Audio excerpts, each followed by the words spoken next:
Ya itulah ada beberapa macam norma yang berlaku di Indonesia. Ya.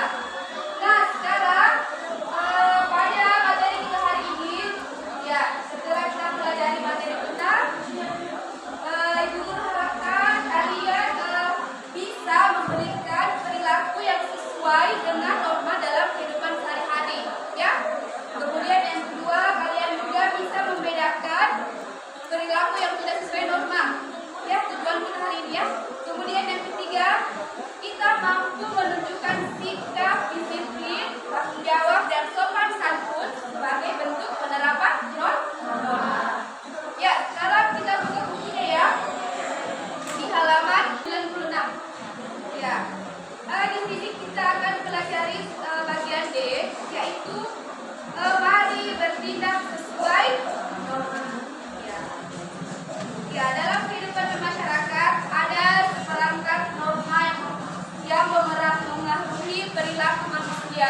Ya, tapi tidak jarang juga norma yang telah dibuat itu biasa dilanggar. Iya, peraturan yang telah dibuat itu biasa juga dilanggar. Nah, apa saja sebab-sebab terjadinya?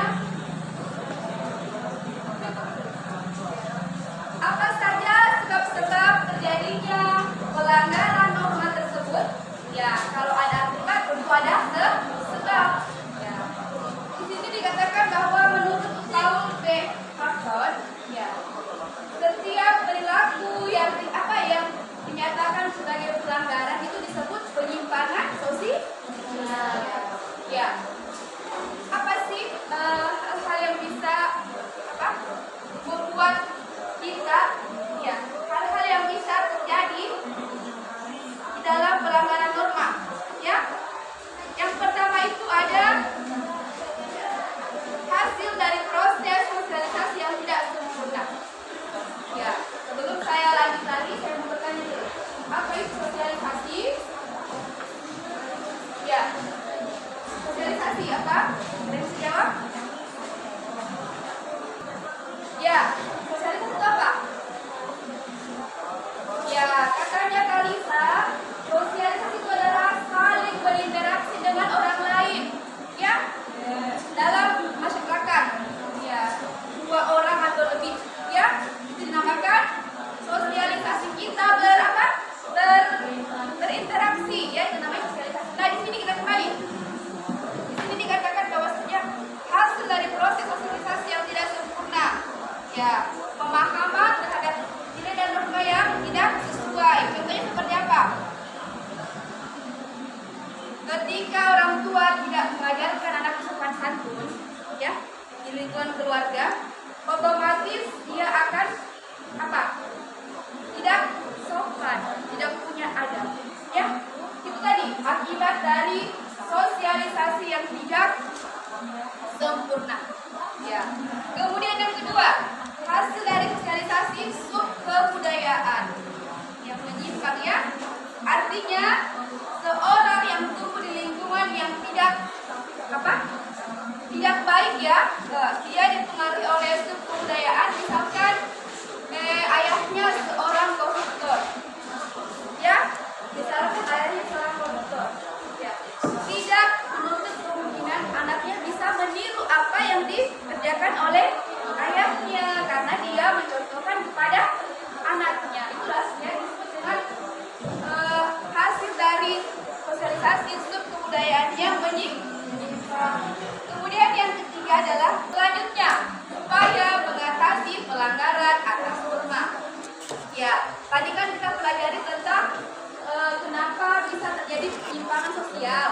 Nah, yang sekarang selanjutnya kita pelajari adalah bagaimana sih upaya untuk menghindari penyimpangan sosial tersebut. Ya, pelanggarannya yang pertama, kita harus menambahkan keyakinan para anggota masyarakat, ya, kebaikan norma-norma yang ada di norma.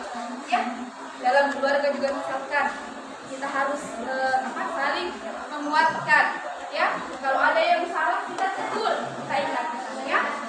Kemudian yang kedua, memberikan penghargaan atau imbalan bagi anggota masyarakat yang menaati norma, ya, supaya dia lebih semangat lagi untuk menegakkan norma, dikasih apresiasi. Kemudian yang ketiga,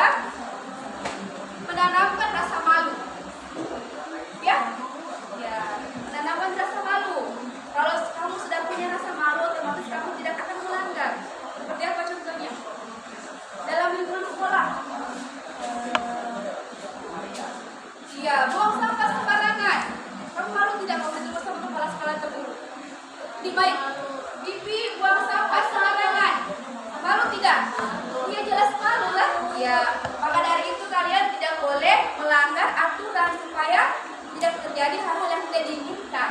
Ya. Kemudian yang keempat, menimbulkan rasa takut. Ya, rasa takut.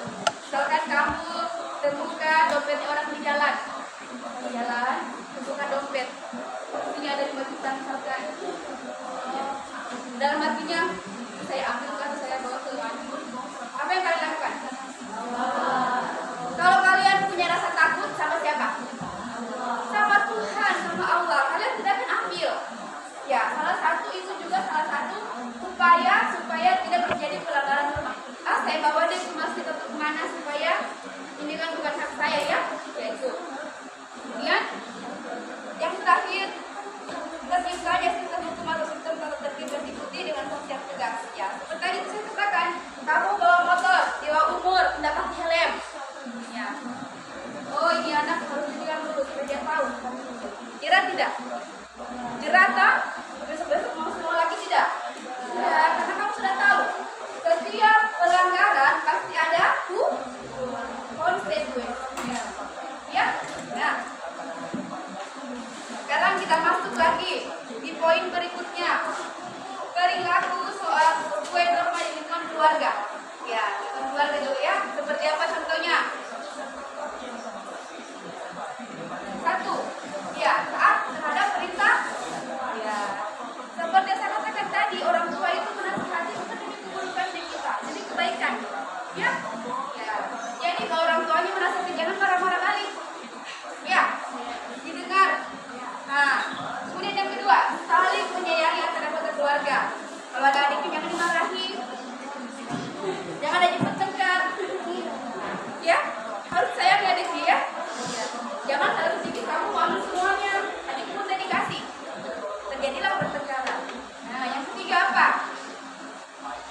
Menjaga nama baik orang tua. Ya, anak-anak sekalian, di dalam diri kamu itu bukan cuma ada nama kamu saja. Misalkan Kiran, seorang Kiran, dia pergi di mana-mana, dia bawa nama siapa? Nama orang tuanya, nama sekolahnya, nama lembaganya.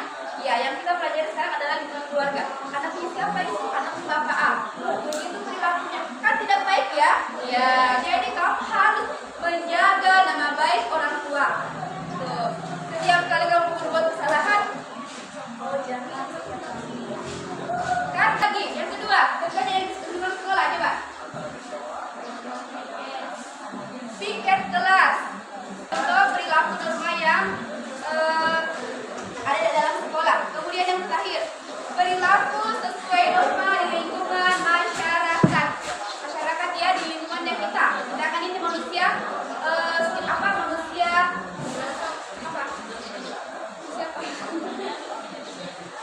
kita kan ini sosial ya, makhluk sosial. Tidak bisa hidup untuk orang. Harus kita saling membutuhkan bantuan orang lain. Nah, dalam masyarakat itu paling sering terjadi pelanggaran norma. Karena apa? Terlalu banyak semua diatur. Beda dalam lingkungan keluarga, ini kecil. Ya. Apa contoh perilaku yang menyimpang dalam masyarakat? Yang apa kan ya? Contoh perilaku taat norma di lingkungan masyarakat. Seperti apa yang pertama? Membayar iuran yang telah disepakati. Seperti apa contohnya? Pajak, iuran RT, apalagi iuran sampah per bulan. Ya, itu harus ditaati ya. Demi menjaga kepentingan bersama. Ya, tidak boleh buat kegaduhan. Karena terganggu juga ya. Tidak terganggu. Nah, yang terakhir adalah perilaku sesuai norma dalam kehidupan berbangsa dan bernegara. Dalam lingkup bangsa dan negara. Ya. Ya.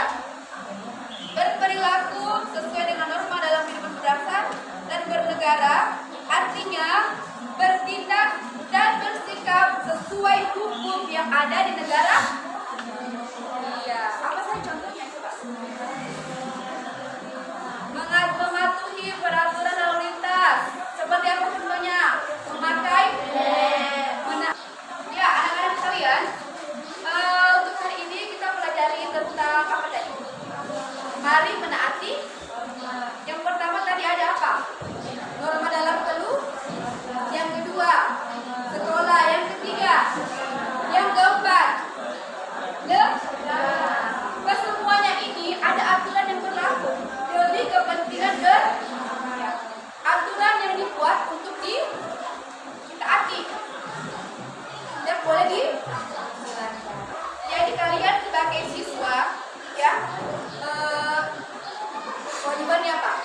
belajar.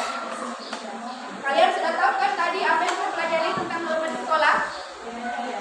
Jadi kalian harus contohkan dan kalian harus terapkan dalam kehidupan sehari-hari. Nah, baiklah anak-anak sekalian, ibu guru akan berikan tugas ya. Saya bagi 2 kelompok ya. 1 sama 2. Nanti tugas kelompoknya dikerjakan di rumah ya. Besok dikumpul ya, jadi kamu cari waktu kerja kelompok ya. Ini adalah lembar kerjanya ya. Ya, lembar kerjanya. Di situ sudah ada soal yang pertama ya, mengidentifikasi norma-norma yang ada di masyarakat ya, dan apa-apa saja yang bisa dilakukan untuk meminimalisir pelanggaran ya. Yang kedua, kelompok ini contohnya ya, saya suruh soal itu memberikan contoh-contoh penerapan norma dalam lingkungan keluarga dan sekolah ya. Kemudian yang di sini tuh contoh-contoh penerapan norma dalam masyarakat dan berbangsa. Anak-anak sekalian, saya kira cukup. Ada pertanyaannya sebelum kita tutup? Untuk hari ini saya rasa cukup. Semoga ada manfaat yang